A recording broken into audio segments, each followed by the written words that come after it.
समाज रे श्रृंखला पे आपण जो दायित्व अछि से काम करिवे ना ए जो बस केमते आसीबो ये किंतु ए काम लागिवे तो ए काम आमे करिवो एटा हम काम आमे दायित्व भी नउछु ए काम करिवा न कले आउ जे आसंता तरफ आसिले मते सुनिया पड़िबो।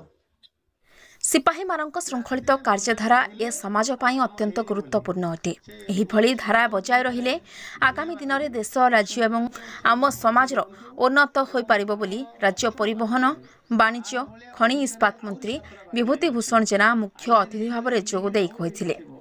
अगस्ती नुआगाँ ठारे अवस्थित थिबा OSAP 8म बाटालियन हाविलदार एवं सिपाही शाखा संघ पक्षरु 11तम वार्षिक उत्सव बुधवार दिन अनुष्ठित हो जायछि।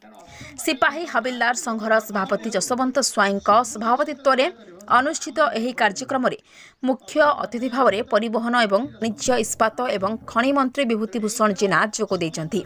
8मा बाटालियन स्वतंत्र गारिमा रही आसीछि। श्रृंखलित सैनिक भाव में निज निज कार्यधारा जारी रहु बोली मंत्री निज वक्तव्य रे कहिथिले।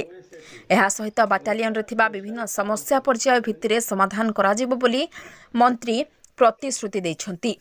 राज्य रे थिबा 22टी विभिन्न बाटालियन मध्यरु 8मा बाटालियन श्रेष्ठ बाटालियन भाव में परिणत करबा पई आह्वान देइथिले मंत्री।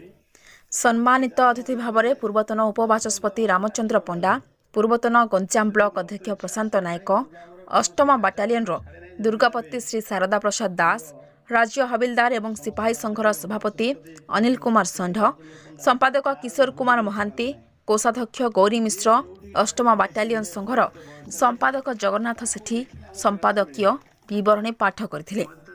सहकारी दुर्गापति जसवंत सेठी, 8मा बाटालियन हाविलदार एवं सिपाही संघर कोषाध्यक्ष मारुत कुमार परिड़ा धन्यवाद अर्पण करथिले। संघर उपसभापति विश्वनाथ सेठी, सह संपादक के हेमानंद रेड्डी, आर सत्यम रेड्डी समस्त कर्मकर्ता एवं सभ्य उपस्थित रहिथिले। परे सांस्कृतिक कार्यक्रम स्वरूप मेलोडी कार्यक्रम अनुष्ठित होइथिला।